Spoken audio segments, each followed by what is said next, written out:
19 years. So I've never had a problem with it. Pretty clean record, no issues. Nobody's brought up her name where.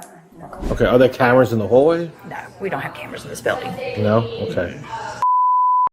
On August 14th, 2024, a licensed nurse employed at a Brookdale assisted living facility was arrested for financially exploiting a 65-year-old disabled resident with documented short-term memory impairment. The suspect stole cash and jewelry from the victim's room, then attempted to sell the stolen property at a local pawn shop. Shift, LPN. Okay. Do you know of any reports of like little pieces of jewelry or anything like that being taken recently by any other residents? No. Nobody's had any other. No, I've worked here for almost 2 years. I've never had an incident.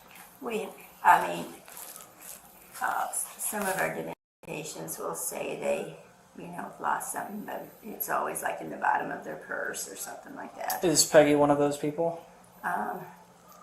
No, I know she has a lot of issues that she's always going into the executive director's office with, things that are bothering her about things, like the food or, it's like an ongoing kind of thing. But yeah, and my executive director asked me to go in to see if I could help her find it, and then her family member called me up and told me I was not to step foot into her room, so I didn't do that. But they were thinking you were going to take fingerprints and all that. But there's so many people that go in there. We do housekeeping, the aides go in there to help, with her making a bed and all that stuff. Because she said that she's noticed like K-cups going missing and little ice creams going missing and other things as well. I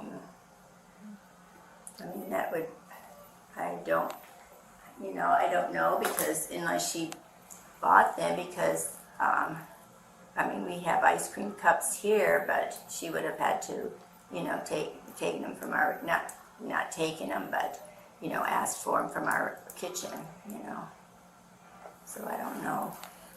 I just don't know. Okay. To me, it seems like she has a lot of issues that, I don't know, maybe she's just unhappy here or something. Do you know, is she voluntarily placed here, or was she placed here by insurance, or? No, she was voluntarily placed here. Okay.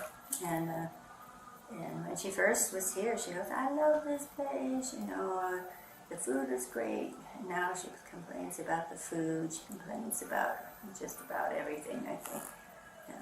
Someone told me who works on the day shift that she's constantly in the executive director's office, with one thing after another. So I'm not saying, I personally, there's never been a problem here ever that I'm aware of anybody. Most of the people that have worked here have been here pretty long. And, Have you had any negative feedback on Teresa? Teresa, the night shift? Yeah. No. And she's worked for this, for Brookdale, the corporation, for 19 years. So I've never had a problem with it. Pretty clean record, no issues. Nobody's brought up her name where. No. Okay. Under Florida Statute Section 825.103, exploitation of an elderly or disabled adult is defined as knowingly obtaining the funds or assets of such a person with intent to deprive a third-degree felony under $20,000. The statute specifically targets persons in positions of trust. Healthcare providers and caregivers rank among the most explicitly covered. The suspect's 19-year institutional tenure did not mitigate culpability. It demonstrated the depth of access and trust that was deliberately exploited. The pawn shop transaction triggers 2 additional felony charges. Florida Statute Section 538.0-4 requires any seller at a secondhand dealer to provide accurate identification and certify truthful ownership. Providing false information is a first-degree misdemeanor. More critically, Florida Statute Section 812.019 Dealing in stolen property applies to any person who traffics or attempts to sell property known to be stolen. This is a second-degree felony. The documented commercial transaction eliminates the most common defense in theft cases that missing property was lost or misplaced. Under Florida Statute Section 812.014, grand theft from a person 65 years of age or older between $300 and $10,000 constitutes a second-degree felony, a charge elevation that exists solely to protect vulnerable adults. The pat-down conducted prior to transport was legally grounded in Terry v. Ohio, 392 United States, 1968. Officers may conduct a limited search for weapons when reasonable articulable suspicion exists that a detainee may be armed. The standard was met here. The suspect's repeated spontaneous apologies during the arrest are admissible as non-custodial voluntary statements. Under the standard established in Rhode Island v. Innis, 446 United States, 291, 1980. Miranda protections attach at custodial interrogation, not at arrest itself. Voluntary utterances made without prompting carry full evidentiary weight.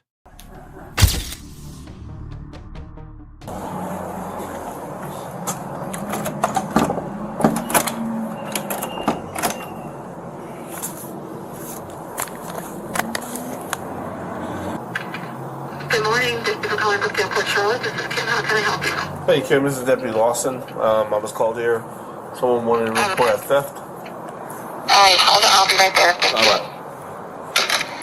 Heavy sick girl's name works in the cafeteria. Yeah, heavy sick with her. Holly? Huh? Holly? Holly, yeah. So this is Anna. She's the host. Okay? Her apartment's right there on the right. Okay.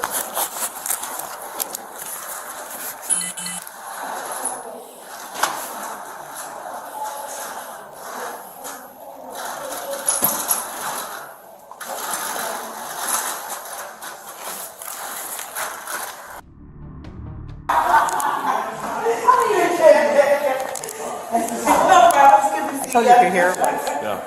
Hey, how you doing? I'm Deputy Lawson. Nice to meet you. Nice to meet you. Alright, so I'm investigating. I think she's right here. Or she used to be right here. We're looking for Mackenzie. You have a visitor, Mackenzie? Hey, what's up? How you doing? I'm here to see Lou. Vanilla. I'll be right back. Yeah. Do you want to talk to Tammy first? Or do you want to talk Yeah, I'll talk to Tammy. Whoever. I'm just familiar with you from last time. How are you? Hey, how you doing? Good, thanks. Oh, I grabbed the wrong face sheet. I apologize. I reprinted it for you.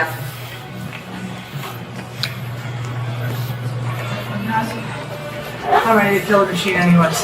Hello again. Yes, you can arrest me for doing this too. It's about time. Please take me away. It's been awful today. I apologize to bring this to your attention. Mr. Vanilla has short-term memory issues. His daughter came in on Friday, Gwen Lang, and she left him $75. She put it in a drawer in his room. Now both his $75 and his checkbook, we don't know how long the checkbook's been missing, and he may have misplaced it. It may have gotten thrown away. We don't know. We've searched the entire room twice now. This is Friday? Yes. Okay. So if you'd like to talk to me, she asked if you would call her. I did provide her number, and I told her I'd call her back with the case number if you didn't provide it to her. Okay. So No problem. I'll walk you down. Hello. You guys already went to his room? We did. Mackenzie and I both, and then the next How many day, people go in and out of his room? we have about 20 staff. 20 staff. All right, does he have access to a safe there? His particular room, I'd have to double check. I do not know. Yeah. We didn't even know she had left the $75, and it's in a weird drawer. Didn't even know that little chest had a drawer. It's not obvious. I'll show you. So Okay. It's odd. We have a lot of things that come up missing. We typically don't have things that are stolen. Maybe it's just I apologize. Yeah, too far. So sorry, sir. No, it's no problem.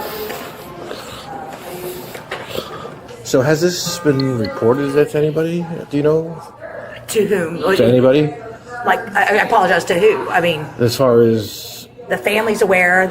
No, I mean, it's like you guys. Like, Yes, yes, When we- was it reported? We were reported on Monday. The daughter contacted me. We did a full This search. past Monday? Yes. She left it on Friday. She contacted me Monday. We had no idea she'd left it. This was her first visit and notified us. And we asked her what she wanted to do. She goes, well, let's see if it shows up. We did look for it on Monday, look for it on Tuesday, as 2 other people looked. And we didn't find it. So I told her this morning I would reach out to the police and make a report. Okay, are there cameras in the hallway? No, we don't have cameras in this building. No? Okay. All right, I'll reach out to the daughter. But, like, the daughter is allowed to go in there with she come in when he's not Yep, here or yep. anything like that? Okay. Yeah, Is and we she- have about 20 associates. They are background screened, but can't guarantee somebody wouldn't take anything. So we've not seen this trend. We have people that misplace things. Like the same day we had the money come up missing, resident was lost her gold necklace. We found it was in one of her little carts for Right. scooters. So that's what we were hoping. It was the $75 in the checkbook would show up. Okay. There was a checkbook? Because he didn't say anything about checkbook. Yes, the son told me the checkbook is missing. Also, the daughter, the son said that, told me that. Okay. All right. All right, go ahead, get her information. Okay. What's your name? Let me give you my card. It's Tammy, and his daughter's name is Gwen Lane. She doesn't live locally. She had flown in to visit him. That was her first visit to us, and then flew back home.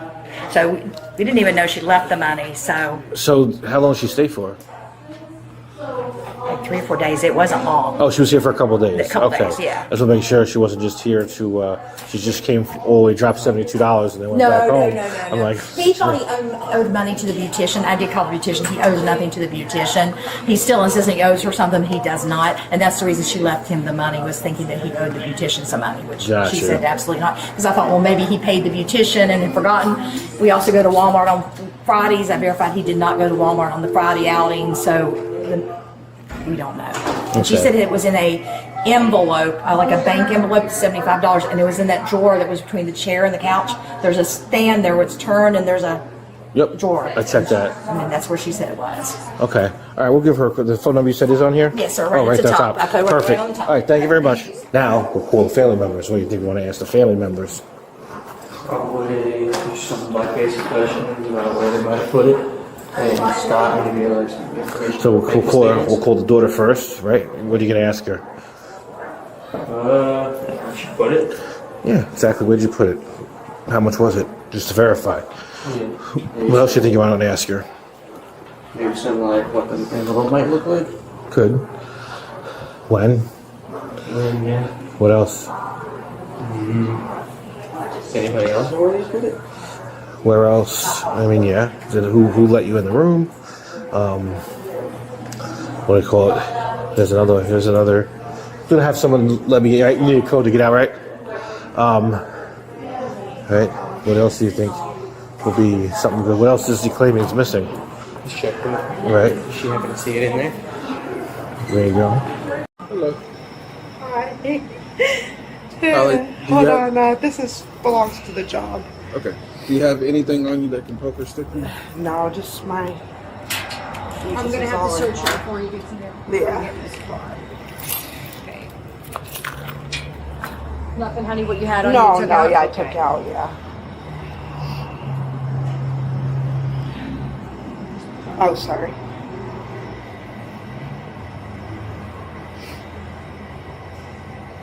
Take your legs, take it to the side, make it face them. Yeah. She's good. Alright. I'm gonna face this card here. Put your hands together like you're praying. Flip them open. Oh. That's the easiest way. Hang on. You gotta stand still. Flip this one over this way so that it doesn't. Yeah, I'll give it to you in just a second. All of those belong here?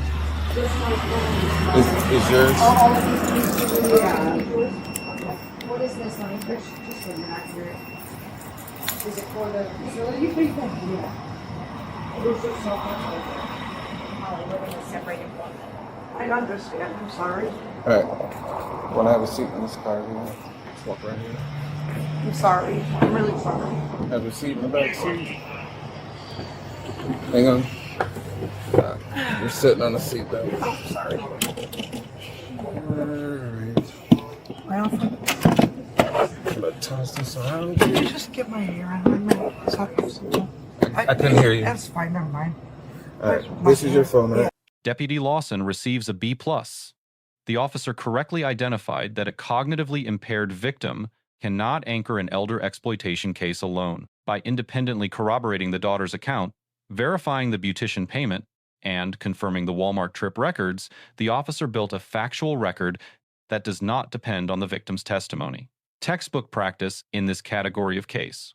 However, no on-camera Miranda advisement is documented, and the investigation did not address facility access logs or pawn shop photographic records as potential evidence sources. These are recoverable gaps, not fatal ones. Teresa receives an F. The conduct reflects deliberate, premeditated predation against a disabled adult in her direct care, not impulse, not financial desperation. The victim's cognitive impairment was almost certainly a factor in target selection, which constitutes an aggravating circumstance under the exploitation statute. No grade above F is appropriate for a licensed healthcare professional who converted a patient's vulnerability into personal profit. Brookdale facility receives a C+. Management cooperated fully and conducted proactive fact-finding before law enforcement arrived. Those actions are credited. However, the absence of any surveillance infrastructure, no room access logging system, and no confirmed secure storage for residents' valuables created the exact conditions that financial exploitation requires. These are structural failures, not individual ones. 3 lessons this case makes clear. First, cognitive impairment is an aggravating factor, not a credibility barrier. Investigators must build corroborating records that stand independent of the victim's account. Second, the pawnshop transaction is the prosecution's strongest asset. Physical evidence of attempted monetization collapses the misplacement defense entirely. Third, elder exploitation in care facilities is an institutional failure as much as an individual one. No camera, no access log, no secure storage means no accountability. Let us know if there is an interaction or legal topic that you would like us to discuss in the comments below. Thank you for watching, and don't forget to subscribe to our channel for more content on police court interactions.